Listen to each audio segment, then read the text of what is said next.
12 pessoas são presas na Baixada Fluminense, no Rio de Janeiro, durante a ocupação da favela da Chatuba. A operação foi comandada pelo Batalhão de Choque da Polícia Militar. A polícia acredita que traficantes da comunidade sejam responsáveis pela chacina de sábado, quando 6 jovens foram assassinados. O velório se estendeu por toda a madrugada. O enterro dos adolescentes hoje à tarde causou comoção em Nilópolis. Incêndio que atinge há 5 dias a Serra da Canastra, em Minas Gerais, continua sem controle. O Parque Nacional da Serra da Canastra fica em São Roque de Minas, no centro-oeste do estado. As chamas já consumiram mais de 1.500 hectares de mata nativa. Atletas da Delegação Brasileira Paralímpica são homenageados no Palácio dos Bandeirantes, em São Paulo, e recebem do governador Medalha do Mérito Esportivo.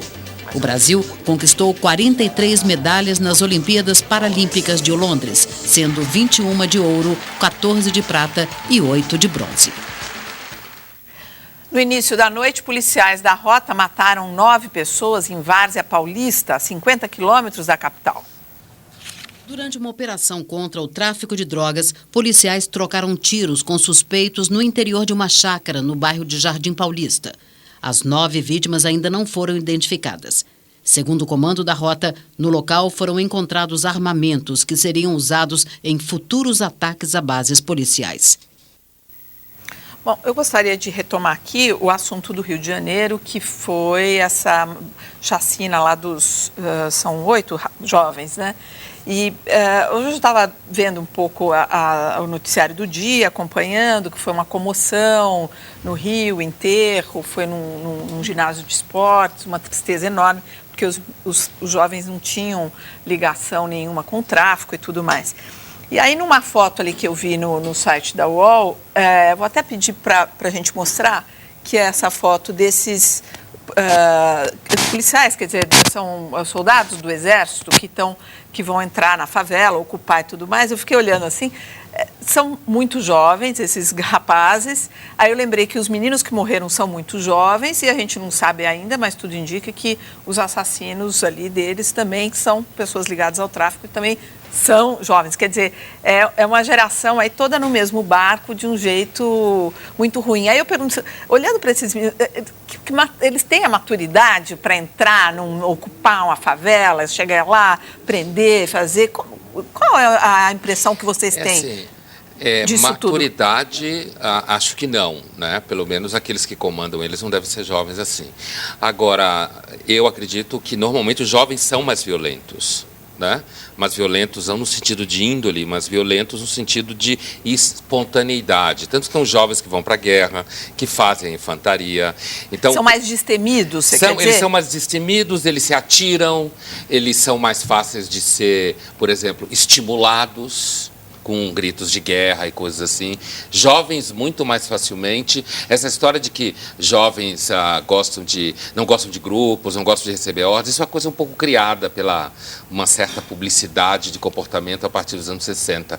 Os jovens adoram bandos, adoram pertencer a grupos e se identificar com aquele grupo e de bater no peito e dizer que é daquele grupo.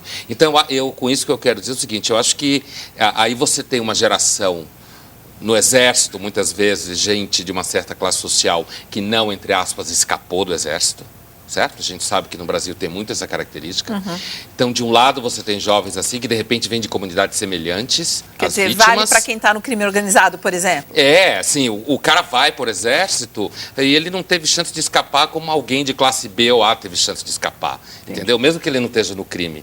Então, acho que tem essa questão conjuntural, de você ter ali rapazes que, de repente, estão muito próximos do outro lado, e uma questão que é estrutural. Os jovens sempre vão para a violência mais rápido. Como é que você vê? Você concorda com isso? Eu vejo como uma epidemia de fundamentalismo que se espalha em torcida de futebol, em crime organizado.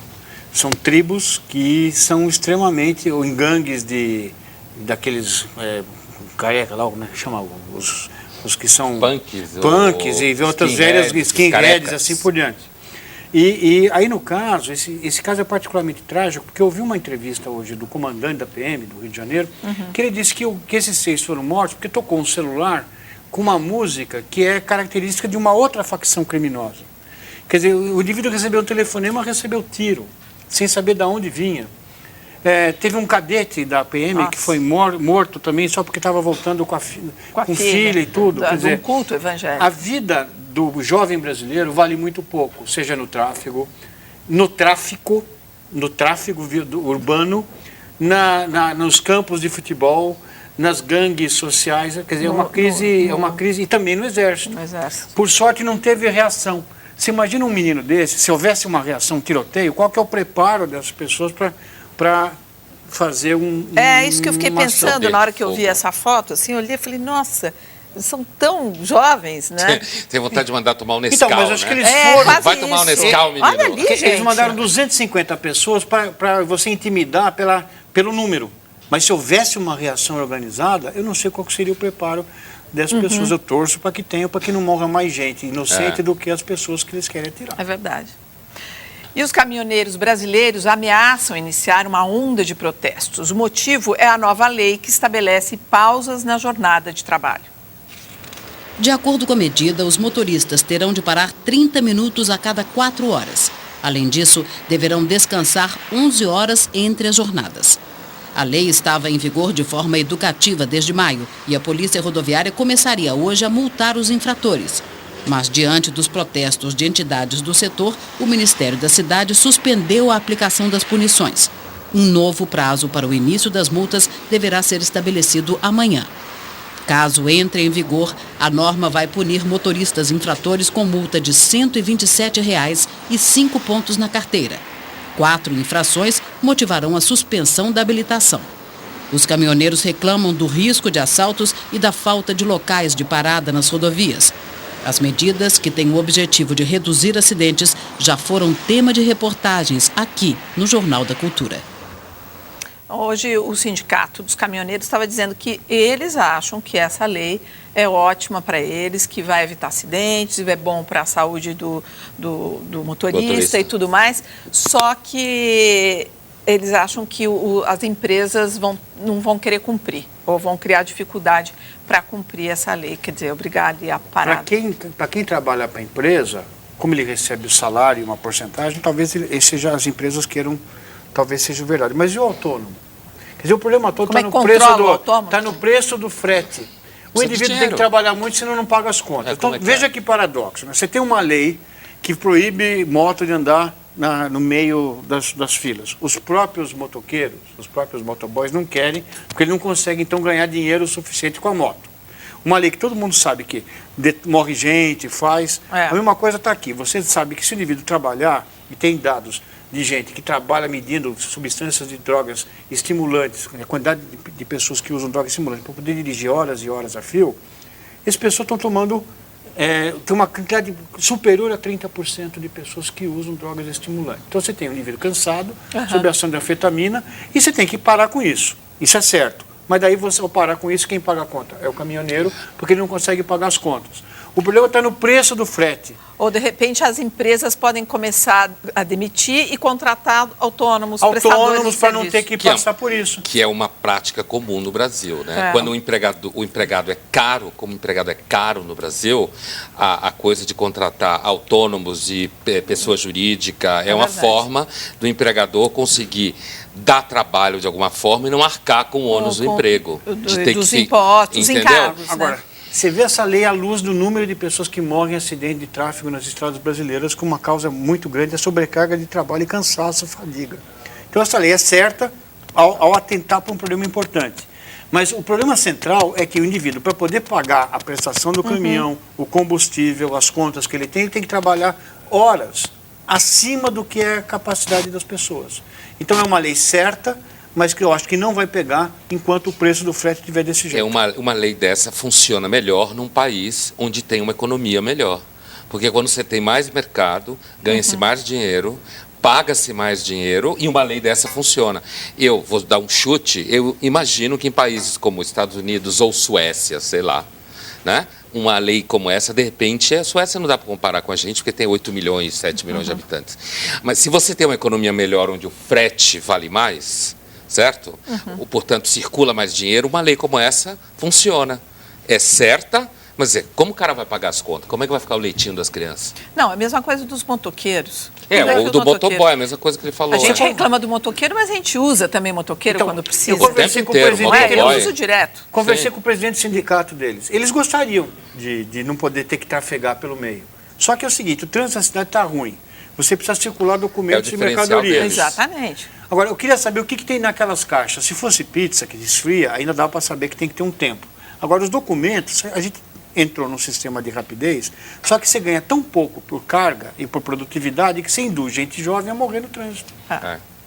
Quer dizer, nossa, o difícil, diferencial né? deles é o risco que eles correm para entregar mais rápido. Exatamente. Quer dizer, é uma relação perversa, porque a gente reclama, mas a gente precisa... Reclama, mas a gente usa e paga pouco e aumenta Na hora que você tem que pagar, você sempre quer pagar pouco. É aí que a corda sempre estoura.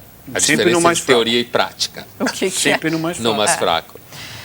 Olha, uma situação que não acontecia, ou melhor, uma situação que acontecia nas regiões mais pobres do país, agora também se repete nas mais desenvolvidas. É o peso crescente dos pagamentos dos aposentados do INSS na economia das cidades. Dos 155 mil habitantes de Francisco Morato, na Grande São Paulo, 3.500 são aposentados. São eles que garantem boa parte do movimento do comércio. Dona Djanira é figura conhecida por aqui. Com os R$ 620 da aposentadoria, paga água, luz, telefone, faz mercado. Sobra um pouquinho ainda? Sobra para comprar os 1.000 desses, né? O brinquedo para o neto. Já a Dona Isaura vai viajar no fim de semana e veio hoje a uma loja de calçados. Estou procurando um chinelo, só um chinelo. Porque eu estou querendo viajar, né? Então eu quero um chinelinho para andar no dedo do ônibus, né? Aposentado é bom freguês? Considerava um excelente público. 50% do nosso público, todos a eles. Aqui em Francisco Morato, assim como acontece em 68% das cidades brasileiras, o dinheiro recebido por aposentados e pensionistas do INSS aquece a economia. 2 em cada 3 municípios do país recebem mais verba da Previdência do que repasse do Fundo de Participação dos Municípios, recurso transferido pelo governo federal para pagar salário dos servidores e garantir serviços como saúde e educação. No ano passado, em 3.774 dos 5.564 municípios brasileiros, os benefícios pagos pela Previdência superaram os repasses do Fundo de Participação dos Municípios. O Sul é a região com mais cidades nessa situação, 74%. Em seguida vem o Sudeste, com 73%, o Nordeste, com 66% e, por último, a região Norte, com 48%.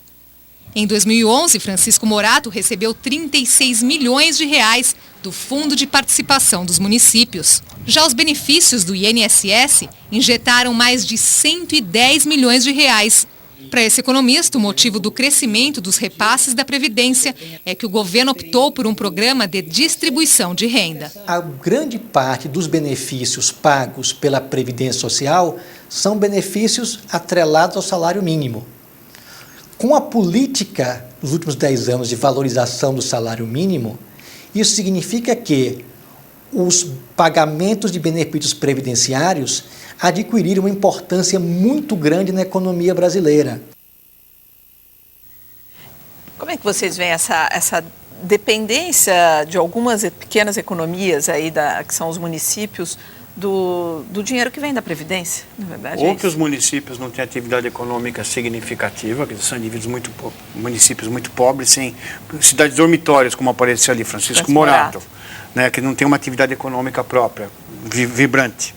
E segundo, que esse dinheiro da Previdência que é gasto, ele também não é dividido igualmente por todos os trabalhadores. Quem é funcionário público, o pessoal que ganha mais, vai receber mais a maior parte do benefício da Previdência. Embora o sistema seja distributivo, como foi dito, ele é injusto no sentido que ele privilegia geralmente uma casta de trabalhadores que está mais amparada. Por isso que... E quando se aumenta muito a Previdência, tira da onde? Da saúde. Hoje a saúde está recebendo 3,5% do PIB. Se você pegar benefícios, previdência e tudo, a última vez que eu vi está em torno de 18%.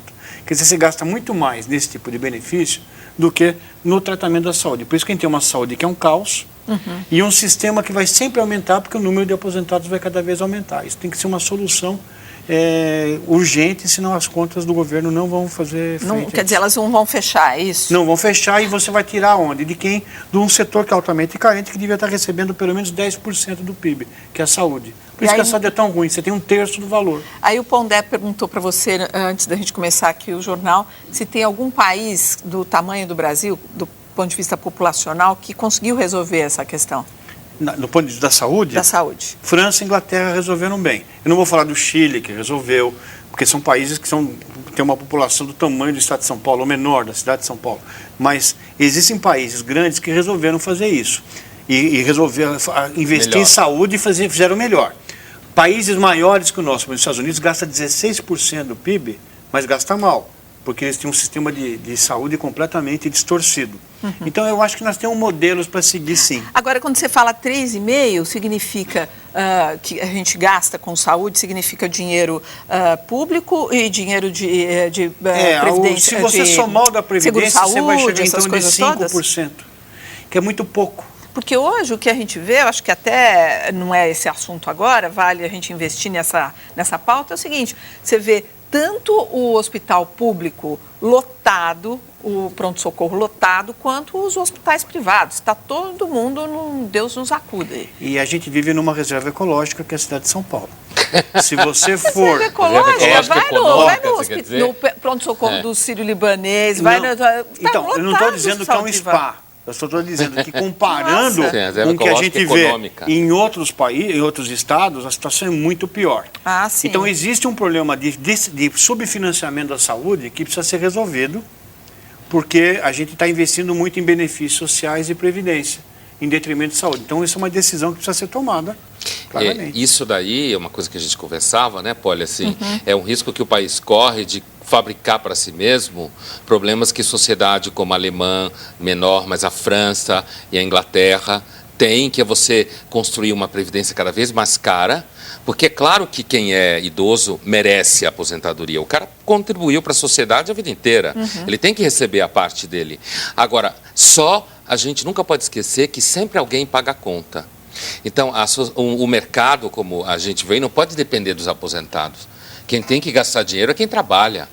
A economia tem que ser possantemente dependente de quem trabalha. Claro, essa que a gente tem falado aqui, que é o bolo que trabalha, que tem que manter, quem já trabalhou muito. Exatamente isso. Assim, uma sociedade, um governo, um Estado que escolhe o caminho da economia de subsídios, está preparando o abismo para ele, para o país. Tem uma informação agora que chega do Ministério da Saúde, que informou aqui ao Jornal da Cultura que o Provab, que é o programa que leva o médico a regiões distantes dos grandes centros, já tem 2.000 profissionais envolvidos e não 300, como foi citado na reportagem. Quer comentar? Eu quero comentar porque eu fui estudar antes. Se foi 2.000, melhor ainda. É um erro que eu assumo com... Mas a informação que eu tive hoje, conversando com o pessoal, é que eram 300 e que tinham 2.000 vagas. E que estavam 300 efetivamente implantados. Se for 2.000, é bom. Eu gostaria de saber quantos desses 2.000 vão ficar e como é que está a supervisão. Eu torço para que esse programa dê certo, porque é um programa que vai levar médico onde não tem. A pergunta é se esses médicos vão ficar lá, você vai dar condições para que eles tenham treinamento, porque a gente não ofereça à população mais carente médicos menos preparados. Bom, o Jornal da Cultura está aberto aqui, Ministério da Saúde, para informações durante essa edição, ou então para ajudar a gente a fazer uma reportagem mais ampla para mostrar como é que foi o trabalho, como é que vai ser o trabalho de fato desses jovens que estão indo para esses lugares distantes. Eu acho que nem o Ministério ainda sabe o resultado disso, porque não deu tempo de avaliar. Se eu puder resumir, é uma atitude meritória, mas ainda em fase de implantação. Ela vai ter que sofrer se uma equipe do Jornal da Cultura puder acompanhar aí alguns desses jovens aí nessa jornada, seria sensacional. Tem uma coisa também nesse tipo de projeto em geral, é que você pega um jovem, coloca em alguns lugares que às vezes não tem sustentabilidade social para ele ficar lá. Você põe um rapaz como esse ou uma moça num lugar desse, às vezes o cara deprime. Certo? Ele está tão isolado, tão distante de qualquer sustentabilidade social da vida dele que ele não aguenta. Não aguenta. É isso, você manda ele e vem embora, de repente. Não é só uma questão abandona, técnica no médica. Meio não é só uma questão técnica médica. Mas olha, é melhor você ter um programa desses e tentar fazer alguma coisa do que você deixar do jeito que está. Até aprendendo ali com os erros, né? Sabendo mas é só assim que aprende. Mas só vai fazer você sair do imobilismo. A seguir, Ana de Holanda deixa o Ministério da Cultura. Marta Suplicy assume a pasta. E mais, Barack Obama relembra os ataques de 11 de setembro e diz que o mundo está mais seguro.